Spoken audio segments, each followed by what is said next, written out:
Yo, what's up mga ka-haters? Kakapost lang natin kanina ng ating Toyota Wigo 24 to 2025 na model ng side skirt. So meron tayong client ngayon dito na pumunta, si Ma'am at si Sir Kenneth. At sila po yung unang magpapa-install sa atin ng ating Wigo side skirt. So sobrang bilis niyan na ikabit. So pagbalik ko, na-install na po nila yung kabilang side ng side skirt. Yan. So konting finish na lang po yan. Medyo madumi kasi mga kamay nila.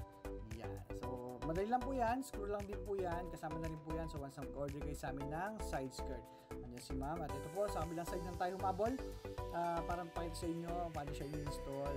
Ginak lang natin yan para tumaas ng konti, din talaga tayo ng screw sa magkabilang dulo po yan. So dapat po aware din tayo na kailangan natin mag-screw, hindi po kaya i-install yan ng 3M tape. So ayan po, na-install na rin nila yung kabilang side. So maraming salamat po sa mga gusto mag-order sa atin. Ilalagay ko rin po yung yellow basket sa aming TikTok shop. At syempre available na rin yan on Saturday sa Black Ops Works Pampanga. At syempre hopefully mapag-deliver din tayo sa Black Ops Works na Ecija branch natin. So maraming salamat po Sir Kenneth at kay Ma'am. Kayo po yung unang client namin pa-install ng Toyota Wigo 2024 to 2025 model ng side skirt. So God bless po mga haters. Thank you so much po.